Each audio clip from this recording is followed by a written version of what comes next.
రమ్య మాట్లాడకు. గారు మీరు చెప్పండి. ఏం చెప్పాలి మీ కేసులో? నమస్కారం. ఫస్ట్ టైం వచ్చిన వాళ్ళకి కూడా నమస్కారం పెట్టే అంత గొప్ప కేసుని తీసుకొని వచ్చారు మీరు. చాలా దారుణం తెలుసా? ఒక స్త్రీగా మాట్లాడడానికి, ఒక కన్న తల్లిగా మాకు పిల్లలున్నారు కదా! ఎప్పుడు కూడా మనం జెంట్స్‌నే ఆడిపోచుకుంటూ ఉంటాం. కేసులు చాలా మనం చూస్తాం. నీలాంటి ఆదర్శవంతమైన స్త్రీలు కూడా సమాజంలో ఉన్నారు అనడానికి ఇదొక కేసు ఎగ్జాంపుల్ అమ్మా. నేను అన్యాయం అక్రమ చేయట్లేదమ్మా. సంబంధాలు. తల్లి ఇలా నీకు ఉన్నాడు నాకు. నమస్కారం అమ్మా. నన్ను నీకు నమస్కారం. మాట్లాడకమ్మా ప్లీజ్ ప్లీజ్. మీ సార్ అన్నట్టు నీకు నేను చాలా స్ట్రాంగ్. కేసులు గాని కిందన ఏదైనా ambulance ఎట్లా ఉంది, పెద్ద పెద్ద వెళ్ళిపోతుంది. కేసులు చూస్తాం. కానీ నువ్వు ఇక్కడ మాట్లాడుతున్న విధానం ఉంది తెలుసా? ఎంత కడుపు దేవేస్తుంది నాకు. నాకు అసలు ఏం చెప్పాలన్నా కోపంలో చెప్పడం వేరు, బాధతో చెప్పడం వేరు. నాకు ఇవన్నీ మిక్స్ అయిపోయినాయి నీ కేసులో. ఒక టైప్ ఆఫ్ వికారంగా ఉంది. నిన్ను చూస్తుంటేనే అలా ఉంది బాబాయ్. ఇప్పటికైనా ఒక చిన్న రియలైజేషన్, లేదు పశ్చాత్తాపం. చూడండి, feeling ఇప్పుడు కూడా మీరు లేదు అసలు. మాట్లాడడం అవ్వగానే అమ్మాయి అంటున్న మాట నేను అన్యాయం చేశాను అని మాట్లాడుతుంది. నువ్వే అన్యాయం చేసావు ఇక్కడ. వీళ్ళిద్దరు కేసు అనేది రెగ్యులర్ గా జరుగుతుంది ప్రతి చోట. నువ్వు ట్విస్ట్. భయంకరమైన ట్విస్ట్. నా ఇంకో కుటుంబం నమస్కారం. బాగుంటుందమ్మా. అమ్మా ఇంకో నమస్కారం. అమ్మా నేను నా జడ్జిమెంట్ ఇచ్చేంత వరకు నీకు నమస్కారం పెడుతూనే ఉంటా. ఎందుకంటే మాతృమూర్తులకి నువ్వు క్వశ్చన్ మార్క్. లీగల్ ప్రొసీడింగ్స్ కి వస్తే అసలు లీగల్ ప్రొసీడింగ్స్ కాదు, ఒక అక్రమ సంబంధం ఫిజికల్ నీడ్స్ ని కంట్రోల్ చేసుకోకపోతే ఒక వ్యక్తి జీవితం ఇంత సర్వనాశనం అవుతుంది. ఒక 10 minutes 15 minutes జరిగే ఫిజికల్ నీడ్స్ కి, కరెక్ట్ అక్రమ సంబంధాలకి జీవితాలు సర్వనాశనం అయిపోయినాయి అనడానికి మీ ముగ్గురు ఒక ఎగ్జాంపుల్. కరెక్ట్. ఈజీ అయిపోయింది మీకు అందరికి. అక్రమ సంబంధాలు అంటే ఫిజికల్ నీడ్స్. ఈ రోజు రెస్టారెంట్కి వెళ్తాం, భోజనం చేస్తాం, రాత్రికి వెళ్తాం, పడుకుంటాం, అయిపోయాయి, దులిపోయాయి. ఫ్రెష్ అమ్మాయి దొరకదు, ఫ్రెష్ అబ్బాయి దొరకడు సమాజంలో. పెళ్లి చేయాలంటే ఇంతవరకు ఇవన్నీ చూసుకుంటే వెనకాల 7 తరాలు చూడడం కదా. అరే బాబు మీ ఇద్దరు ఫ్రెష్ కాదా అని చూసుకోవాల్సి వస్తుంది. ఇంటర్ ఉండదు, 10th క్లాస్ ఉండదు, అన్ని అయిపోయి ఉంటాయి ముందు. నువ్వు చేసిన మిస్టేక్ అదొక్కటి నాన్న. ఎందుకంటే మీరున్న ఈ జనరేషన్ లో మీరు జరుగుతున్న విధానం ఫిజికల్ నీడ్ కామన్. నువ్వు ఎంత మంచి క్యారెక్టర్ లో ఉన్నావో తెలుసా? ఒక వ్యక్తి నచ్చాడు, అతనికి హెల్ప్ చేసావు, పెద్దలు లవ్ నొప్పించుకుని అని కాకుండా డైరెక్ట్ గా మ్యారేజ్ ప్రపోజల్ నడిచింది, ఇంటికి వెళ్ళావు. ఇన్ని చేసిన వ్యక్తివి అరే ఒక 5 minutes నేను ఫిజికల్ నీడ్ కి వెళ్ళకూడదని ఆగి ఉంటే ఈ రోజు నువ్వు ఇక్కడ కూర్చోవలసిన అవసరం వచ్చేది. ఫస్ట్ ఇట్లా కూడా ఒక్క నిమిషం నాన్న, ఇట్లా ఉండొద్దు ప్లీజ్. దయచేసి అందరిని రిక్వెస్ట్ చేస్తున్నానండి. ఇట్లా టీనేజర్స్ అక్రమ సంబంధాలు పెట్టుకునే వాళ్ళు, అది ఆ 5 minutes ఆ దెబ్బ, ఆ మచ్చ మీ జీవితకాలం మీరు ఏడుస్తూనే ఉంటారు. ఇలా ఏడవకుండా ఉండాలి అంటే దీనికి ఆల్టర్నేటివ్ వెతుక్కోండి. పూజలు చేసుకోవచ్చు, ఏదైనా టూర్స్ వెళ్ళొచ్చు, తీర్థయాత్రలకు వెళ్ళొచ్చు. ఫిజికల్ నీడ్స్ ఒకటా మీ జీవితం నాశనం అయిపోగా మీరు ట్రాప్ చేసిన వ్యక్తి జీవితం నాశనం అవుతుంది. వాళ్ళ మీద ఆధారపడి ఉన్న వ్యక్తుల జీవితాలు నాశనం అవుతుంది. అమ్మా నీకు నమస్కారం. ఎందుకంటే నీకు మధ్య మధ్యలో నేను నమస్కారం పెట్టాలి. నాకు చాలా బాధగా ఉంది. ఆ పాప నువ్వు చాలా గొప్పదానే తల్లి. ప్రెగ్నెన్సీ ఉన్నదని కూడా చెప్పాడండి. నాకు తెలుసు. అందుకే మళ్ళీ ఈ అబ్బాయిని తినని కాడా కాదని ఎవరితో వెళ్ళిపోతాడా అని నేను వెళ్ళట్లేదు. అమ్మా. నేను నన్ను చెప్పని నీకు నమస్కారం. నాకు కోపం వస్తే ఏం చేస్తాను నాకు తెలియదు. ఇప్పుడే పోలీసులు రీచ్ పిలుస్తా. అవుతుందమ్మా, మా మెసేజ్ నీకు రీచ్ అవుతుందా? నువ్వు అదే బ్లాండ్ అమ్మాయితో చంప దెబ్బలు తిన్న తర్వాత కూడా కొంచెం కూడా సిగ్గుగా అనిపించట్లేదు. నన్ను చెప్పని. ఆడదానివా ఎలా పుట్టావు, మీ ఆయన నీతో ఎలా కాపురం చేశాడు, ఎలా పిల్లల్ని కన్నాడు, ఇంకా నువ్వు మాట్లాడొద్దమ్మా. మాట్లాడొద్దని డాక్టర్ గారు, అడ్వకేట్ గారు చెప్తున్నారు కదా ఇక్కడ. కాసేపు ఆగండి. నీకు పిచ్చే, నీకు మొత్తం పిచ్చి పట్టిందని చెప్తున్నాడు డాక్టర్ గారు ఇక్కడ. మేడం కొవ్వు, పిచ్చేళ్ళు ఇట్లా ఉండరు. కొవ్వు విపరీతమైన కొవ్వు. నన్ను ఎవరు ఏం చేయలేదు అనే కొవ్వు. సార్ చెప్పిన తర్వాత ఇంకా వాదిస్తున్నావు నువ్వు. ఇంకా చూసుకుంటాను, కలిసి ఉంటామంటావు. కలిసి నేను అమ్మా, నా బిడ్డను వదలకుండా బయటికి నుంచి బయటికి అసలు బయటికి వెళ్ళు. లీగల్టీ ఏముందో చెప్పని. నీ దరిద్రం ఏంటో తెలియాలి కదా. పిల్ల జీవితం ఎంత నాశనం అయిందని అవ్వకుండా చేయమని అడుగుతాను. అది కూడా ఇంకో అడుగుతాను. 2 దెబ్బలు తగిలిచ్చమ్మా. కాకుంటుంది. ఇంతమంది లేదంటే మళ్ళీ ఇద్దరు వెళ్ళిపోయండి, బ్రేక్ఫాస్ట్ లకు డిన్నర్లకు మళ్ళీ వెళ్ళిపోయింది ఇద్దరు. లీగల్ ప్రొసీడింగ్స్ ఒకటి కంప్లీట్ అయితే కూతురు నీ తప్పు చేస్తే బాబు తల్లి వాయి కొట్టడం మాట్లాడు. అనేది చూసాను, కానీ తల్లి తప్పు చేస్తే కూతురు చేత దెబ్బలు తినడం అనేది ఇప్పుడే చూస్తాను నేను ఫస్ట్ టైం ఇక్కడ. పెద్దవాళ్ళు ఉన్నారు కదా, మెల్లిగా మాట్లాడడానికి ఆమె కూర్చొని ఏడ లాగొడు కొడితే గానీ లీగల్ నాకు ప్రొసీడింగ్స్ నిజంగా పొరపాటు నేను ఈ ప్రోగ్రామ్ చేస్తాను. నా కూతురు చూస్తే ఏమవుతుందో నాకు ఇద్దరు భయం వేస్తుంది. మా ఇంట్లో వాళ్ళు ఈ ప్రోగ్రామ్ చూస్తారేమో అని. ఇంత దరిద్రం కేసా బాబాయ్? సార్ నిజంగా మీరు గొప్పోళ్ళండి బాబు. అంటే సమాజంలో ఇలాగే నిజంగా ఉన్నారండి. నిజంగా ఈ తెలీదండి కేసు నాకు, ఒక నిజంగా ఎగ్జాంపుల్. తెలీదు. బో అంటే యాక్చువల్గా ఇలాంటి క్యారెక్టర్స్ లో మాక్సిమం అత్తలు, వదిళ్ళు ఇలా కొంతమంది ఉంటారు, మేము చూస్తూ ఉంటాం. కానీ అమ్మ కూడా ఉంది, చాలా కేసులు ఉంటాయి, ఒకటి అర ఎక్కడో దరిద్రంగా. కానీ ఈవిడ మాట్లాడుతున్న విధానం నాకు డోకు వస్తుంది. అది ఎందుకంటే ఆవిడ స్టిల్ ఇప్పటికీ అది కంటిన్యూ చేయడానికి చూస్తుంది. ఆవిడ అంటున్న మాట ఏంటి? అవునండి వీళ్ళిద్దరు పెళ్లి చేస్తాను, ఇంట్లో ఉంటారు, ముగ్గురు ఉంటామంట. ఎంత దరిద్రమైన మాట అది. అంటే వీటికి ఒక లీగాలిటీ ఉంటుంది అమ్మ. పుట్టే వారసులు ఎవరికి వారసులు ఏమవుతారు? చట్టం ఒకటి ఏడ్చిందిగా మనకి. ఆస్తి పంపకాలు కానీ, లేకపోతే లీగల్ ప్రొసీడింగ్స్ కానీ, లీగల్ హెయిర్స్ కానీ, అంటే దీనికి ఒక పద్ధతి, మనం పూర్వకాలం నుంచి కొన్ని ఆచారాలు, వ్యవహారాలు, రిలేషన్స్ ఫాలో అవుతున్నాం. కొన్ని తెగల వాళ్ళు కలిపి పెళ్లి చేసుకోకూడదు, కొన్ని సైంటిఫిక్ గా చూస్తే కొంత రిలేషన్ ఉన్న బ్లడ్ రిలేషన్ ఉన్న వ్యక్తులు పెళ్లి చేసుకోకూడదు. ఒక రిలేషన్ కాని అంటే బ్రదరు చెల్లి పెళ్లి చేసుకుంటే కూడా చట్ట ప్రకారం అది చెల్లదు.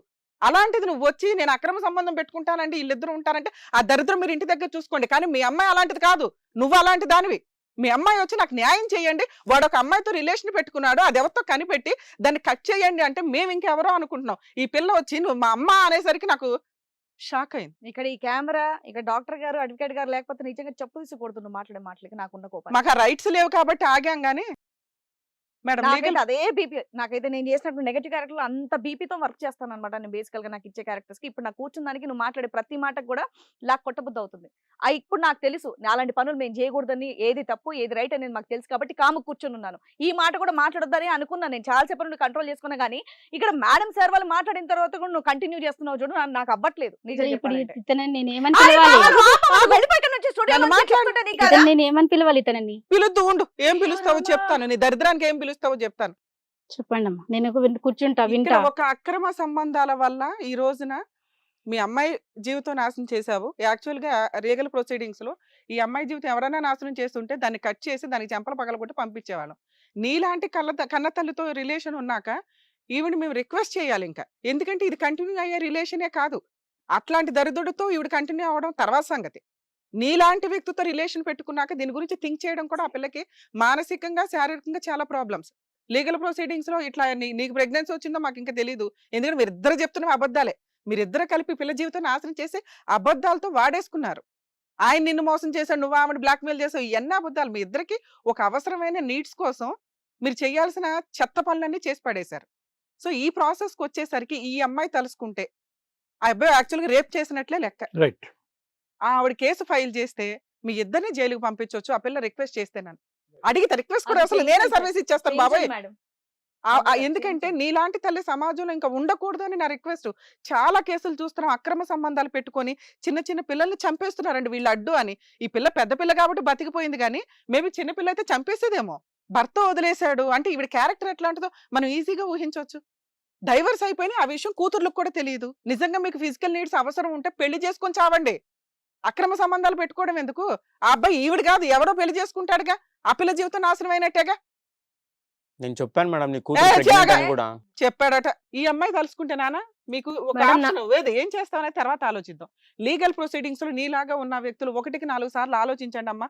ఒకసారి ఫిజికల్ రిలేషన్స్ ఉంటే మీరు లీగల్ స్టెప్ వేసేటప్పుడు చేంజ్ అయిపోద్ది. ఒకవేళ ఫిజికల్ రిలేషన్ లేకపోతే దరిద్రుడు అనే వదిలేసి వాడికి ఏదో కేసులు వేసో లేకపోతే కాంపెన్సేషన్ వసూలు చేసో వదిలేయడానికి ఉండేది. ఫిజికల్ నీడ్కి వెళ్ళిపోయినప్పుడు మీ మానసికంగా మీరు చాలా దెబ్బ పడతారు. అరే నన్ను ఎంత మోసం చేసి వాడుకున్నాడు, ఎంత ప్రేమగా ఉండేవాడు నీడ్స్ లో ఉన్నప్పుడు, తర్వాత చూస్తేనేమో వెనకాల నడిపించాల్సిన నడిపించేశాడు అనేది సైకలాజికల్ గా మీకు చాలా జీవితం మీద ఎఫెక్ట్ పడుతుంది. కాబట్టి ఈ కేసు మీకు అందరికి ఒక ఎగ్జాంపుల్. ఇంకెప్పుడు కూడా ఫిజికల్ నీడ్స్ కి వెళ్ళడానికి ముందు 100 సార్లు ఆలోచించండి. అందరూ ఇలా పుట్టిన వాళ్ళే, కానీ అంతకు ముందు ఇంత విచ్చలవిడితనం లేదు. ఓ 10-15 ఇయర్స్ బ్యాక్ వరకు.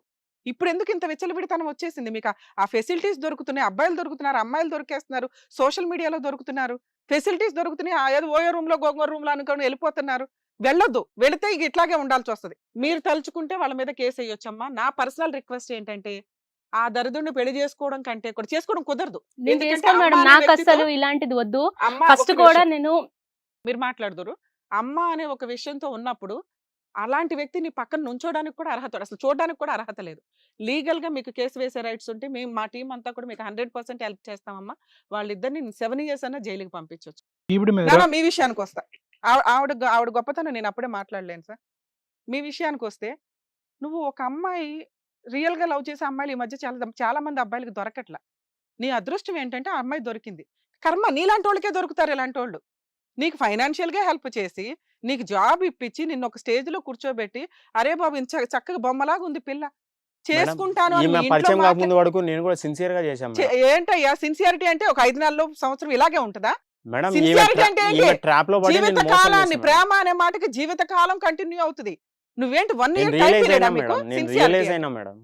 నేను ఇప్పుడు మిస్టేక్ అంటే నీకు చేసిన రియలైజ్ అరే బాబు, అవ్వడానికి నువ్వు 3-4 చేసిన months మిస్టేక్ టైం మామూలు పడిందా? కూడా కాదు కదా. నువ్వు చేసిన మిస్టేక్ మామూలు అయితే ఆవిడ కట్ చేసేవాళ్ళం. ఇక్కడ ఈవిడనే కట్ చేయాలి మేము. ఎందుకంటే మీలాంటి విష పురుగుల చేతిలోకి ఆ అమ్మాయి వెళ్లకుండా ఉండడమే బెటర్. నీలాంటి వాళ్ళ వల్ల నిజంగా రియల్ గా లవ్ చేసిన జెంట్స్ ఈ రోజు అర్రే బాబు మాకేంట్రా బాబు ఇట్లాంటి పిల్ల దొరకలేదు, ఈ దరిద్రుడికి దొరికిందని ఫీల్ అవుతారు. నువ్వు చేసిన మోసానికి నువ్వు అసలు ఒక 7 years జైలుకి వెళ్లాల్సిందే.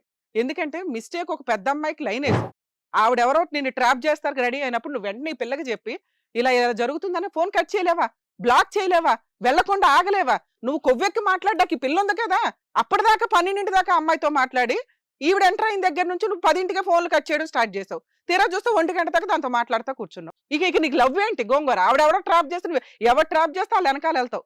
నువ్వు 100% రాంగ్ పర్సన్వి. ఇలాంటి వ్యక్తిని చేసుకోవడానికి 1కి 4 సార్లు ఏ స్త్రీ అన్నా ఆలోచించాలి. నువ్వు ఇట్లా అక్రమ సంబంధాలకే పనికొస్తావు. కొంతమంది బాయ్స్ ఉంటారు కదా ఇట్లాంటి ఆంటీల దగ్గరికి వెళ్ళడానికి, నువ్వు ఆ క్యారెక్టర్ పర్ఫెక్ట్ క్యారెక్టర్. ఈవిడ కోర్టు హెల్ప్ చేయండి అంటే ఖచ్చితంగా నిన్నైతే నేను జైలుకి పంపిస్తాను. మీకు నమస్కారం అమ్మ. నేను చెప్పలేను మీ గురించి, ఎందుకంటే మీరు చాలా ఉన్నతమైన గొప్ప వ్యక్తులు. అలాంటి గొప్ప వ్యక్తికి ఏమిలా చెప్తాము? నువ్వు చాలా మంది అమ్మలకి ఒక ఆదర్శం. అంటే కొంతమంది ఉన్నారు అమ్మలు, స్పెషల్ అమ్మలు అంటారు వాళ్ళని. అక్రమ సంబంధాలు పెట్టుకొని భర్తలను చంపేయడం, అక్రమ సంబంధాలు పెట్టుకొని పిల్లల్ని చంపేయడం, అక్రమ సంబంధాలు పెట్టుకొని అక్రమ సంబంధం ఉన్న వ్యక్తిని కూడా చంపేయడం. అలాంటి గొప్ప వ్యక్తులకు నువ్వు లీడర్. లీగల్ ప్రాసెస్లో నువ్వు ఇప్పుడు మాట్లాడుతున్న విధానం ఎంత ఉందో అసలు లీగల్ కూడా కదా. ఒక స్త్రీగా, ఒక సమాజంలో బతుకుతున్న ఒక వ్యక్తిగా నేనేమంటానంటే, నువ్వు సమాజంలో బతకడానికే పనికిరావు. మీకంటూ ఒక టీం, ఒక ఇది ఉంటుంది. అక్కడ పడేసి మధ్య మధ్యలో షాక్లు ఇస్తూ ఉండి నువ్వు సమాజంలో పనికొస్తావు పనికిరావా ఇలా షాక్ ఇస్తుంటే అప్పుడు లైన్లోకి వస్తావు. చాలా దారుణంగా మాట్లాడుతున్నావు తెలుసా. నువ్వు నీ అవసరాలకు నువ్వు అక్రమ సంబంధం పెట్టుకున్నావు, అది వేరే. తప్పైపోయిందండి అని కాళ్ళు పట్టుకోవాల్సిన సీన్లో అయితే ఏంటండి ముగ్గురం కలిసి ఉంటాం అంటే అదే అంటున్నానండి. అమ్మా మీరు వాళ్ళ మీద కేసు ఫైల్ చేస్తే కనుక ఆవిడ ఆస్తులు మొత్తం నీకు వస్తే, మీ నాన్న ఎక్కడున్నారో ఒకసారి ట్రేస్ అవుట్ చేయండి. ఈవిడ క్యారెక్టర్ ఎట్లాంటిది కాబట్టి ఇన్ కేసు నిజంగా డైవర్స్ అవ్వకపోతే ఆయన ఎక్కడైనా కేసులు వేసి బ్లాక్మెయిల్ చేస్తుందేమో. మీరు ఇప్పుడు చేసిన ప్రొసీడింగ్స్ అవన్నీ కూడా ఆయనకి 100% ప్లస్ పాయింట్ అవుతాయి. ఈవిడ చైల్డ్ కస్టడీలకి పనికిరాదు, మీరు ఆవిడ ముఖం కూడా చూడాల్సిన అవసరం లేదు. భవిష్యత్తులో ఆవిడ ఏ కేసులు ఎవరి మీద వేయడానికి పనికిరాదు. ఎందుకంటే ఇట్లాంటి వాళ్ళు ఏం చేస్తారంటే ఇంకా కొంతమంది అబ్బాయిల్ని ట్రాప్ చేసి బ్లాక్మెయిల్ చేయడం ఇవన్నీ చేస్తూ ఉంటారు. ఈవిడ తల్లి అనే క్యారెక్టర్కి పనికిరాదు నాన్న. ఇక ఇట్లాంటి ప్రెగ్నెన్సీ ఉంచుకోవాలా లేదా అనేది మీరు ఇప్పుడు మేము ఇంత మాట్లాడిన తర్వాత మీకు ఒక క్లారిటీ వచ్చి ఉంటుంది. మేబీ మీరు ఆ డెసిషన్ తీసుకుంటే వీళ్ళిద్దరిని లీగల్గా మనం జైలుకి పంపిద్దాం. మేడం ఫస్ట్ లో అబ్బాయి ఇలా ఉన్నప్పుడు మీకు నా సిచ్యువేషన్ చెప్పినప్పుడు నా అమ్మ అని అయితే నేను ఎక్స్పెక్ట్ చేయలేదు. ఫస్ట్ ఇప్పుడు నేను ప్రెగ్నెన్సీ ఏదైతే క్యారీ చేస్తున్నానో నాకు ఫస్ట్ అలాంటి మనుషుల నుంచి వచ్చే నాకు ఫ్యూచర్ అవసరం లేదు. సో నా ప్రెగ్నెన్సీ నేను క్లియర్ చేయించుకుంటాను. రెండోది ఆవిడ నాకు అసలు వద్దు, నా అమ్మ నాకు అసలు వద్దు. ఎందుకంటే ఈ రోజు నేను ఇష్టపడిన అబ్బాయికి నేను 2 years నుంచి ఇంత కష్టపడి ఇంత పెట్టిన అబ్బాయికే తను ట్రాప్ లో చేసుకుంది. అట్లాంటిది రేపొద్దున్నే ఒకే ఇంట్లో ఉండాలి అంటే నా వల్ల అవ్వదు. రెండోది రేపొద్దున్నే ఇంకెవరు వచ్చినా సరే, నేను ఫ్యూచర్ లో చేసుకున్న హస్బెండ్ వచ్చిన ఆయన్ని కూడా ఇలాగే చేస్తే ఆవిడ నా సిచ్యువేషన్ ఏంటి? మీరు 100% ఆవిడ కట్ సో చేయాలి. అసలు ఆవిడ తల్లి నాకు అనేది ఆవిడ లేదు. అవసరం లేదు. ఇప్పుడు మేము ఉన్న బిల్డింగ్ లో ఏదైతే ఉన్నామో నేను మా తమ్ముడు ఉన్నాము. సో ఆవిడకి మాకు సంబంధం లేదు. ఇప్పుడు మా ఫాదర్ ఇన్ని ఇయర్స్ బయట ఉన్నారు కాబట్టి ఈవిడ వేరే దగ్గర ఉంది. ఈవిడ క్యారెక్టర్ ఏంటని నాకు తెలియలేదు. ఇప్పుడు ఇక్కడికి వస్తే గానీ ఈ పర్సన్ ఇది నా అమ్మ ఇలాంటి క్యారెక్టర్ అని నాకు అర్థమైంది. కాబట్టి నాకు అసలు ఈమె నుంచి నాకు సూపర్ నాన్న. ఏం అవసరం లేదు.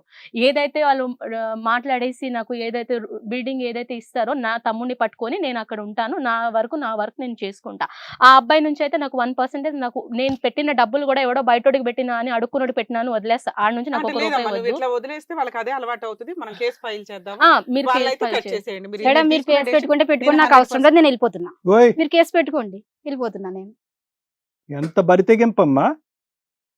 దీని మీద ఖచ్చితంగా కేసు పెట్టాలి. వెళ్ళిపో, నువ్వు కూడా వెళ్ళిపో. అది సార్, వెళ్ళిపోయింది నేను కదా, వెళ్ళిపో. రియలైజ్ అయినా సార్, నేను నాకు రియలైజ్ నాకు అయినా. అవసరం లేదు. ఛాన్స్ ఉంటే ఇవ్వండి. నువ్వు దాంతో ఉండండి, లేదా మీరేమైనా చేసుకోండి. దుబాయ్ ఎక్కడ నుంచి పో ఇక్కడ పో. మేడం వాళ్ళ మీద నిజంగా కేసు ఉంటే అమ్మాయితో పెట్టించండి ఖచ్చితంగా మేడం. మేడం, మనం ఇలాంటి ఇవాళ- బయట ఇగో ఇలా ఉంటే మరీ దారుణం. షూర్ మన టీం తరపు నుంచి ఈ అమ్మాయికి 100% మనం హెల్ప్ చేయాలి. ఎందుకంటే ఆస్తులన్నీ కూడా పిల్లల పేరు మీద వస్తాయి. ఆ అమ్మాయి జీవితం నాశనం చేసినందుకు వాళ్ళిద్దరి మీద క్రిమినల్ కేసు ప్రొసీడింగ్ కంప్లైంట్ ఇస్తే ఖచ్చితంగా వీళ్ళిద్దరిని పిలిచి అరెస్ట్ చేస్తారు. ఎందుకంటే మనమే ఇంత ఫీల్ అయ్యామంటే పోలీసులు కూడా చాలా సీరియస్ గా తీసుకుంటారు. ఇలాంటి వదిలేస్తే వీళ్ళు ఇంకా ఎంతమందిని నాశనం చేస్తారు సమాజంలో. ఖచ్చితంగా నాన్న మనం అలాగే. అమ్మ ప్రొసీడింగ్ మాధవి పక్క మేడం గారు ఏం చెప్పారో నువ్వు అది చెయ్యి. ఇలాంటి వాళ్ళు బయట ఉంటాయి, ఇగో నీలాగా మిగతా వాళ్ళు కూడా అయ్యేటటువంటి చాలా అవకాశాలు ఉంటాయి. మందికి కాబట్టి నువ్వే ఆదర్శంగా ఉంటావు కాబట్టి ఇలాంటి డెఫినెట్ గా వాళ్ళ మీద కేసు వేసి పంపించాయి. దురదృష్టం తల్లి ఇలా చేయడం అనేది. ఫ్యూచర్ లో పాప కన్సీవ్ అయ్యిందంటే నెక్స్ట్ సేవలన్నీ కూడా తల్లి చేయాల్సిందే. బట్ తల్లి ఇలాంటి అన్యాయం చేసిందంటే అమ్మో నిజంగా చాలా బాధగా ఉంది. హిట్ టీవీ యాప్ ఇందులో short news, live news, entertainment shows, movies, digital magazines తో పాటు మీ జిల్లా వార్తలను కూడా ఫ్రీగా చూడొచ్చు. అంతేకాదు కేజీ నుంచి పీజీ వరకు విద్యార్థులకు స్కాలర్షిప్ కూడా అందిస్తున్నాం. ప్రతి వారం 10 మందికి లక్కీ డ్రా ద్వారా ఒక్కొక్కరికి 10,000 రూపాయలు అందిస్తున్నాం. ఇంకెందుకు ఆలస్యం, వెంటనే హిట్ టీవీ యాప్ ని డౌన్లోడ్ చేసుకుని ఫ్రీగా ఎంటర్టైన్మెంట్ పొందండి. Hit TV app. Hit TV app. Hit TV app ని ఫ్రీగా డౌన్లోడ్ చేసుకొని ఎంజాయ్ చేయండి. మీకు నచ్చిన ఎంటర్టైన్మెంట్ కోసం హిట్ టీవీ యాప్ ని ఫ్రీగా డౌన్లోడ్ చేసుకుని ఎంజాయ్ చేయండి. హిట్ టీవీ యాప్ని డౌన్లోడ్ చేసుకుని ఆస్వాదించండి, ఆశీర్వదించండి. ఇంతమంది సెలబ్రిటీలు హిట్ టీవీ యాప్ ని డౌన్లోడ్ చేసుకోండి అని చెప్తున్నారంటే ఎంత మంచి యాప్ ఆలోచించండి. అమెరికా అమెరికా అమెరికా అమెరికాలో చదవాలనుకునే వాళ్ళకి విశ్వసనీయమైన పేరు మన శౌర్య కన్సల్టెన్సీ. UK లో 1 year masters, UK లో 1 year masters, 2 years work permit up to 5 years visa. Contact Saurya Consultancy. Contact 89851 89851.